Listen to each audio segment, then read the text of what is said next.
dihapusi wong bakal mboten wis ngono. Makanya tiap dihapusi itu ibaratkan dipreng-preng gitu.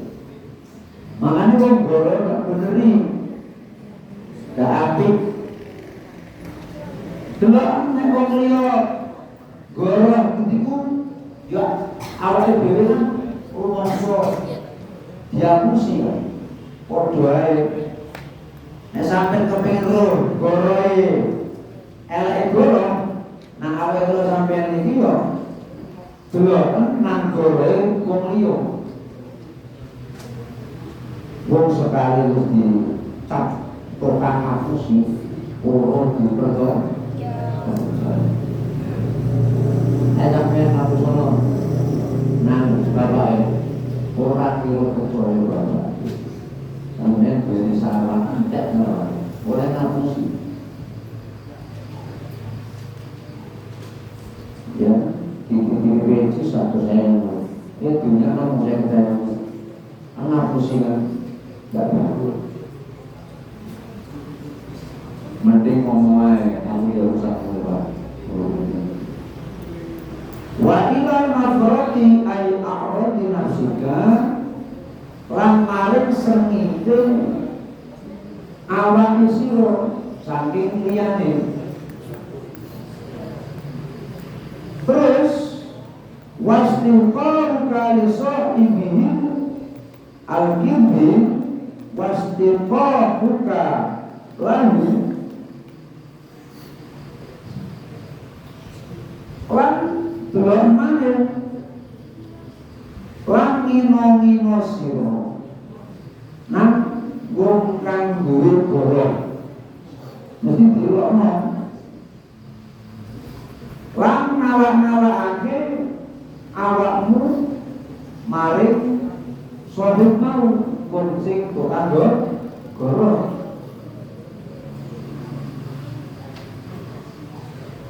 Di dalam kitab Nasikh yang sudah disalin,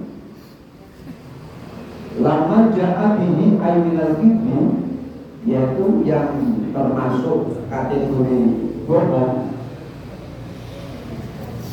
Wa kadzalika fa'al fi jami'i umuri nafsika. Demikian juga laksanakan atau kerjakan pada seluruh celah atau apa ya, aib cacat, apa cacat itu? Kejelekan, ya, kejelekan maka laksanakan dalam seluruh keburukan diri kalian. Fa innaka la tadri qabhaduka binafsika. Orang kalau melihat dirinya seakan-akan sempurna, padahal dirinya tidak sempurna. Ini penyakit deh. Jadi kan arep penyakit itu ono penyakit lahir, ono penyakit tubuh.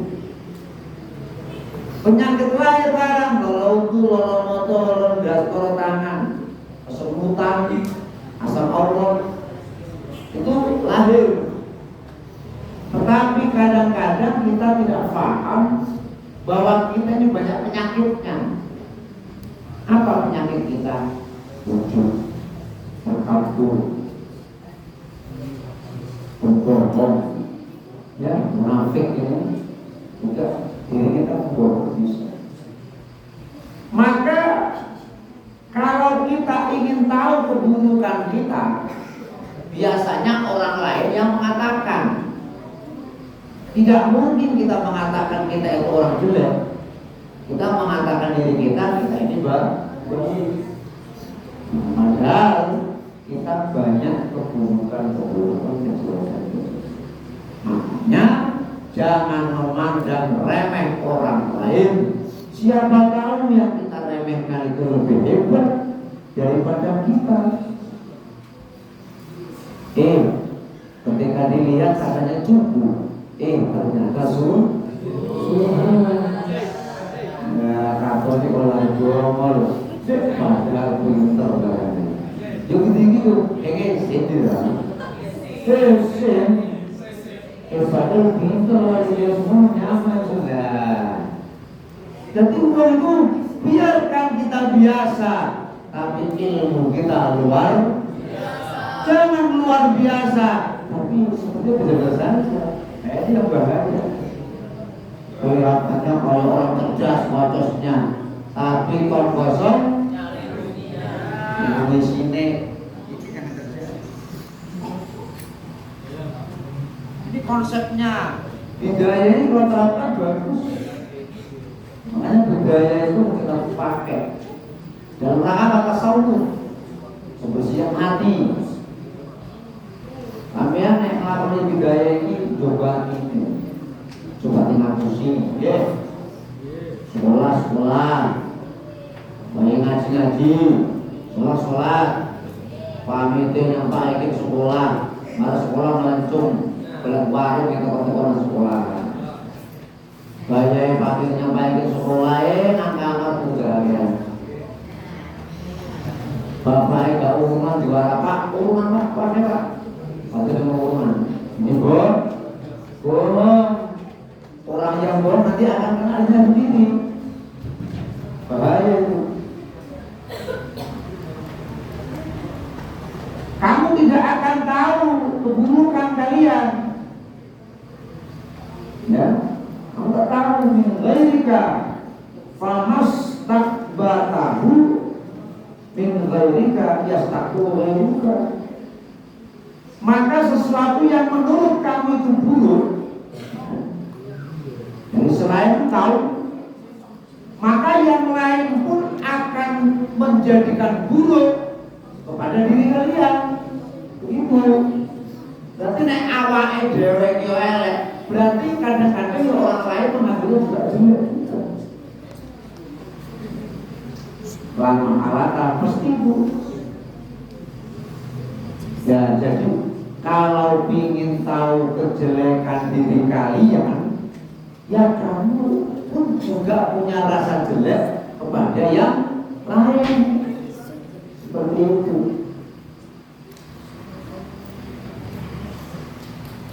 Makanya kita tidak boleh menjelekkan yang lain. Siapa tahu diri kita lebih jelek.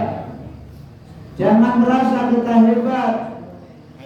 Lebih baik jadilah orang yang rendah hati, tidak sombong, tidak angkuh, tenang tertenteng. Justru orang yang sabar, orang yang baik, hatinya yang halus lembut, itu malah derajatnya tinggi di hadapan Allah. Kita ini ada sebuah kata-kata dulu. Manusia itu ada yang mufid, ada mabni, ada muslim. Ada orang itu yang kehidupannya tetap tak berubah, imannya, perbuatan, amalnya, mabni. Kan mabni tetap, iya kan? Kalau mau berubah. Dua tes yang ada mabni di mana saja, di fi'il madhi dan fi'il amar. Wah, ilmu orang Allah bisa berubah. Ternyata kata saya suhu tercukup.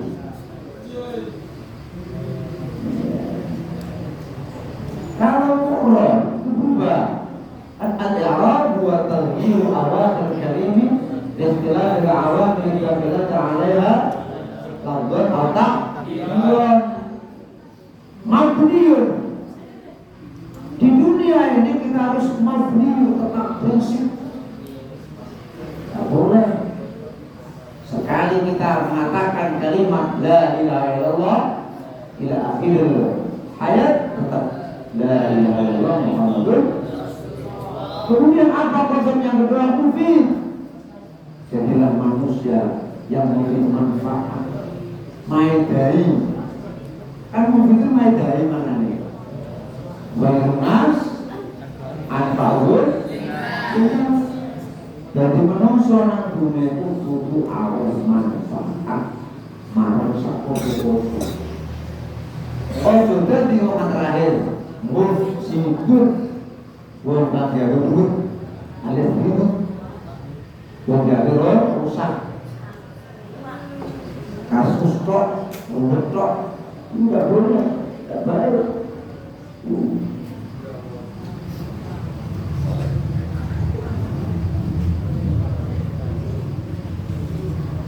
Wa'lam annal kalama wasilatun ilal maqasid. Pahamilah, mengertilah, ketahuilah bahwa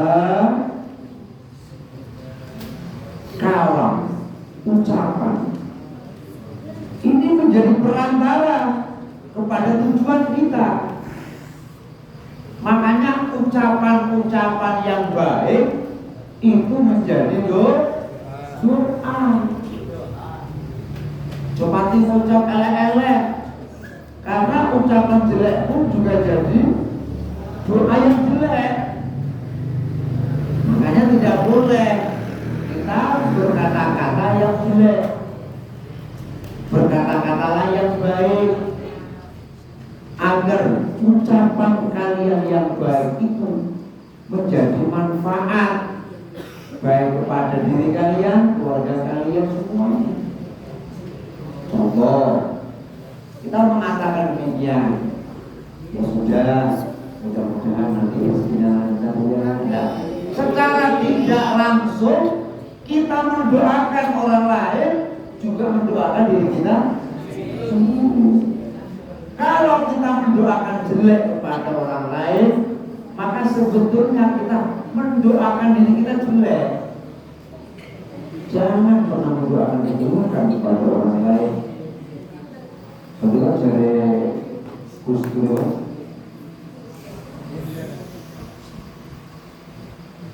orang bakal mati selesai ya. Hingga dan Allah suatu makhluk. Terus itu tadi saya kok. Jadi orang yang soleh, orang yang baik, bahkan nanti jasadnya tidak akan pernah hancur.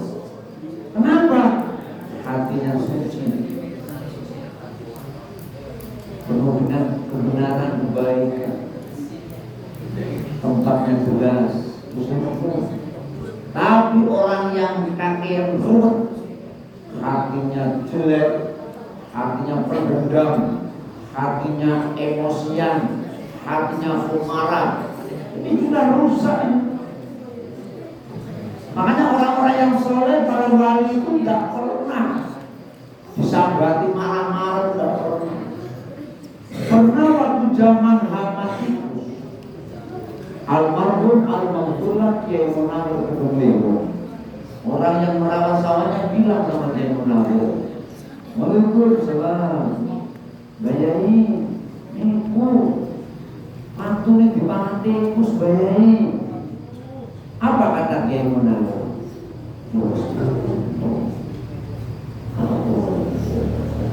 Mari nih tikus solusi makan. Kan jawabannya tak pasti marah-marah. Udah kan? Malah dia kembalikan kepada Allah.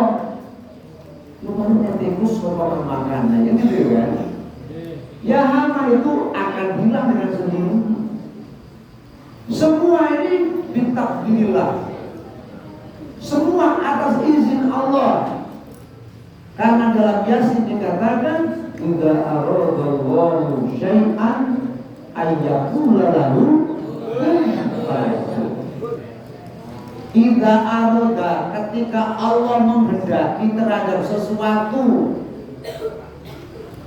cukup Allah mengatakan kun, wujud, fayakun, maka wujud.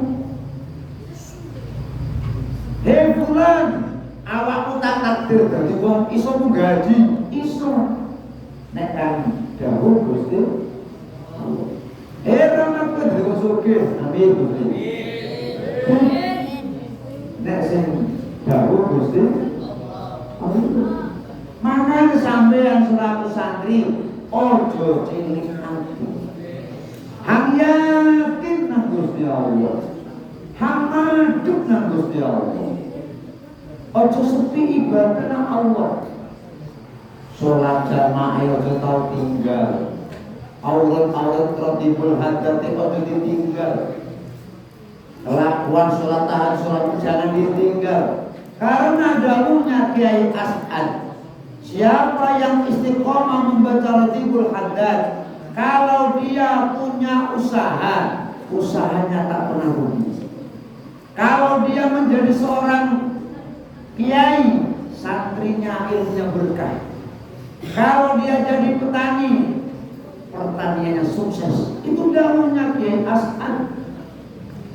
Berfollow istiqomah, baca rotibul hadat, tak rugi.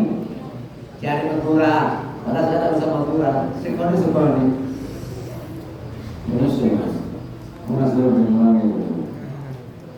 Iya, dahulunya Kiai As'ad, rotibul hadat, masya Allah, luar biasa. Apalagi baca Istati azmatul fariji, apa namanya? Budaya. Ya budaya.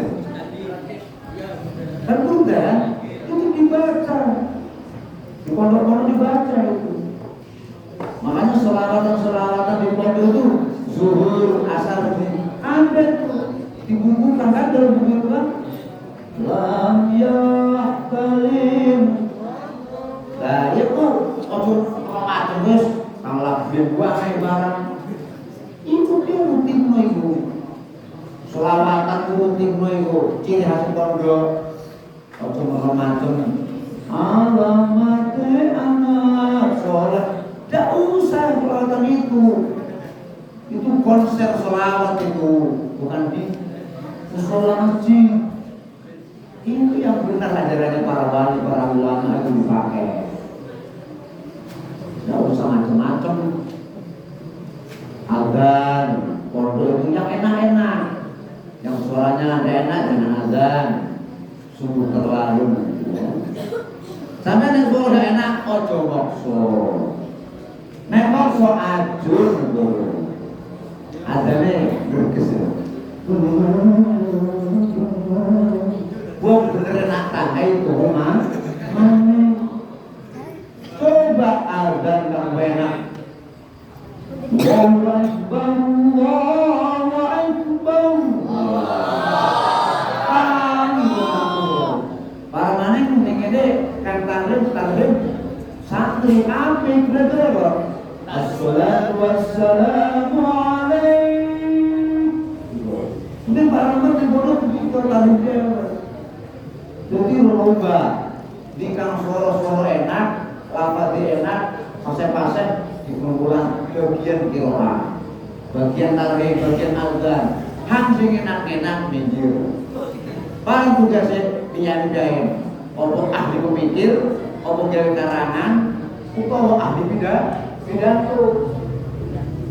Biasanya suara sifatnya enak itu gue kelebihan yo. Kadang bukan suara enak, seperti itu ya memang ba'dun ala ba'din. Manusia itu sebagian yang satu disempurnakan dengan sebagian. Setiap manusia itu tidak ada yang sempurna. Semuanya akan ada kekurangan. Tidak ada manusia yang sempurna. Kita membutuhkan orang lain. Kira-kira berapa ya tadi undang berpidato tabligh kira-kira bisa. Turun tabligh coplok suruh serangan jantung ada kisah itu di Jajan Surat itu. Karena terdekin ya di korban bilar itu ada. Siapa yang sudah itu seketika itu meninggal dunia serangan jantung. Nah ini makanya perlu latihan-latihan di pondok pesantren. Makanya pesantren ini yang akan nanti sebagai benteng runtuhnya moral anak-anak putra-putra bangsa dibentengi oleh pendidikan-pendidikan baik di pesantren, di madrasah. Ini benteng. Kalau dari pesantren, saya tahu seperti apa nantinya generasi-generasi yang nanti katakan milenial, tetapi akhlaknya, moralnya buruk. Ya kan? Otak kita milenial, akhlak kita akhlaknya Rasulullah. Saya tidak melarang kalian masuk keluar negeri, silakan.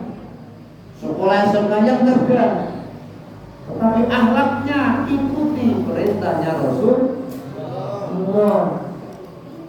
Bagaimana akhlaknya Rasulullah? Beli buku tentang akhlaknya Muhammad. Atau di dalam kitab Barzanji sejarah Nabi sudah cukup akhlaknya Nabi. Jadi berkata itu adalah sebagai perantara, suara. Makanya suara itu bahaya. Suaramu adalah harimau ya. Mulutmu harimau. Mulut ini bisa menjadi madu, bisa juga menjadi racun. Kadung ngomong apik, wong tambah kadung wong ngomong elek, wong tambah para seneng. Hati-hati ngomong, bicara itu harus hati-hati.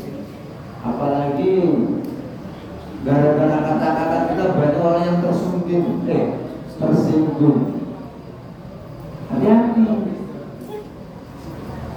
Fakullu maksudin mahmudun yumkinu tawassul ilaihi. Setiap perkara yang dituju itu adalah hal yang terpuji, yang mampu menjadi sambungan kepadanya.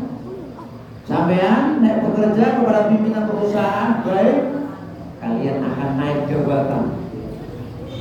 Iya kan? Dengan suara kita baik, menyuarakan dengan baik aspirasi-aspirasi yang baik, maka kamu berhitungkan antara ucapan dengan pikiran, hati harus nyambung. Jangan berkata tanpa berpikir. Akhirnya otaknya pakai dengkul, yang keluar ngawur, sehingga menjadi ngawur. Ngomong biar ngomong ngomong pikir. Sudah ngomong belajar. Apa seimbang antara hati, pikiran seimbang. Sampai mau jadi begitu, memikir. Jadi memikir. Belajar ilmu falsafat, ilmu psikologi, ilmu sosial. Ya enggak? Jadi pelajaran yang apa? Ideologi, politik, sosial, budaya. Kita ini hidup di dunia. Makanya kita dinamakan makhluk politiker, makhluk yang membutuhkan orang paham. Kita lanjutkan.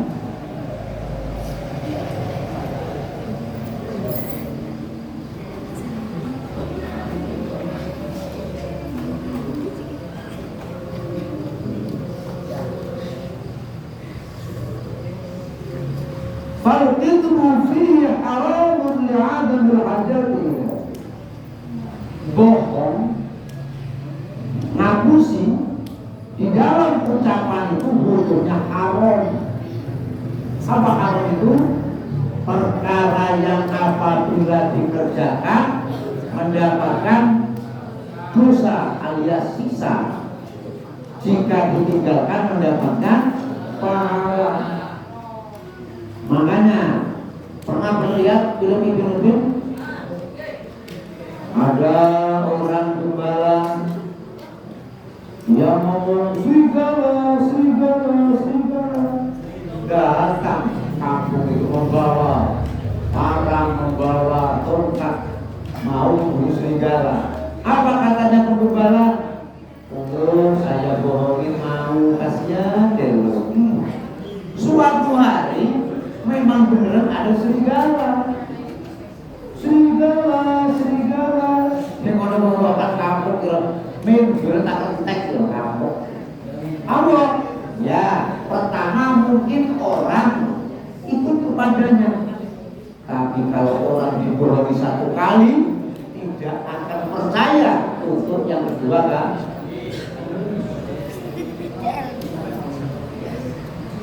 Jadi penyanyi, cukup sudahlah. Oleh mampus kan? Gua kalau tidak masuk pisang, masuk mati ngapusan. Tapi boleh tidak bohong itu sebenarnya? Kalau menyelamatkan nyawa seseorang, bohong bahkan diperintahkan. Contoh, si fulan dicari orang. Nah, kebetulan si fulan ini banyak hutang. Dicari orang ini mau dibunuh. Pada saat yang demikian, maka bohong itu hukumnya wajib. Kenapa? Menolong orang yang nyawanya terancam. Oh, jujur malah dosa. Contoh, Pak, ini mana orangnya? Bapak mau apa kesini? Mau saya bunuh. Ada apa orangnya Pak? Tidak boleh. Kalau ada orang yang nyawanya terancam, kita mau. Mau apa Pak? Saya mau cari Pak ini. Mana orangnya?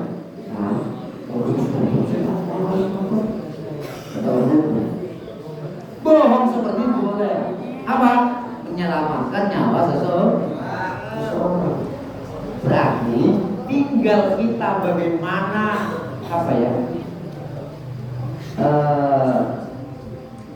meresponnya, bagaimana kita mengkolaborasikannya. Jika memang itu tujuannya untuk kebaikan, maka kita boleh melakukan seperti itu. Tapi kalau itu kita tidak ada indikasi apa-apa, kita bohong, dosa, haram. Seperti ceritanya orang yang mengabarkan ada serigala, ada orang mau dibunuh, kita harus bohong selama menyelamatkan orang lain. Seperti itu.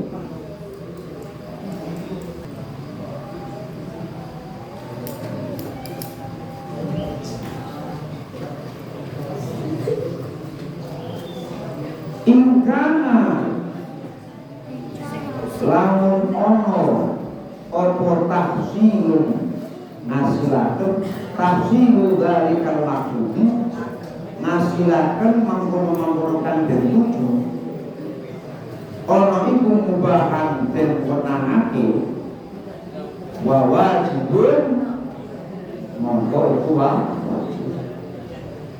Ingkana lamun ono opo al maksudu kan disujo iku wajiban wajib. Faidah tafa mongko talikane delik nyamarake sapa muslimun wa muslim bin dzalimin saking kana limoyo wa sa'ala lan takon sapa zalim anggu saking uang wajiban mongko wajib apa al-kirzu golong. Ini jika menyelamatkan nyawa seseorang maka hukumnya wajib bohong. Apa? Karena orang itu mau zalim. Maka kita harus menyikapi, harus bohong. Dasarnya ya. Nih, ingkana tasilu dzalika maksudi mubahan wa wajibun. Jika itu hal-hal yang diperbolehkan wajib. Tapi sebaliknya Sesungguhnya ingkar maksudu wajiban. Fa idza tafa muslimun min dzalimin wa sa'alahu wajib al-itu. Jika ada seseorang bertanya, orang mau dizalimi, maka kita itu hukumnya wajib harus tolong. Al-Bidayah pada halaman 65.